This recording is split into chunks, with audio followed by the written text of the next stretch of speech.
Catatan dosa masa lalu. Mendengar nama Alas Roban, tentu yang kali pertama terbesit di pikiran kita adalah seram. Memang Alas Roban sendiri tidak jauh berbeda dengan alas-alas lainnya di Pulau Jawa. Lantas, apa yang membuat ini tampak seram?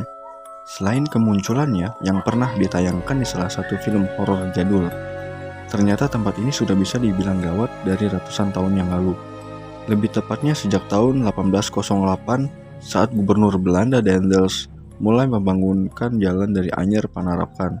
Kala itu, proyek Daendels tersebut tanpa sengaja menebang salah satu pohon yang dikeramatkan sebagai salah satu istana gaib dari Kanjeng Ratu Ayu Batari Koloyuwati. Namun, apa peduli orang asing dengan kepercayaan warga sekitar, Daendels memilih untuk tidak percaya. Bahkan, saking sombongnya, ia mengencingi pohon itu. Padahal pohon itu bukan hanya dipercaya sebagai istana gaib dari sosok yang disebutkan tadi, melainkan juga kerajaan-kerajaan gaib yang lain ada di sana. Pada suatu malam, Daendels sempat bermimpi diikat dan ditarik ke sebuah istana di sekitar pohon tadi. Keesokan harinya, dia dikabarkan sakit bahkan sampai tidak bisa buang air kecil hingga 3 hari. Percaya tidak percaya, metafisika telah membalas dengan caranya bagi orang yang tidak mempercayainya.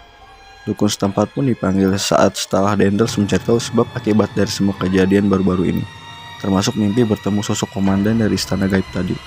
Terjadilah negosiasi antara dua dunia, dan tetap pohon tersebut tidak akan pernah bisa ditebang sampai ada tumbal kepala kerbau di sana. Namun logikanya sebagai pemimpin proyek, mencari kepala kerbau hanyalah buang-buang waktu. Maka dengan mudahnya, Daendels menarik sebilah pedang dan menunjuk salah satu pekerjanya untuk dijadikan tumbal demi kelancaran keseluruhan proyek. Bisa dibilang di sepanjang fondasi jalan, Daendels menanam tumbal manusia. Para pekerja yang sekiranya sudah sekarat langsung tanpa pikir panjang dijadikan tumbal pelancar. Sejak saat itu, kawasan tersebut terus meminta korban. Makin diperparah sejak adanya kebiasaan buang mayat di daerah ini. Mulai dari pembuangan mayat Petrus, korban-korban pembunuhan amatir, begal, kecelakaan, dan lain sebagainya. Hal itulah membuat aura di tempat ini makin gelap. Ibarat kata residual negatif tersebut telah mendirikan pemukimannya sendiri kawasan ini. Banyak jenazah terbuang yang jasadnya tidak diketemukan karena diyakini menjadi konsumsi khalayak ramai di kawasan ini.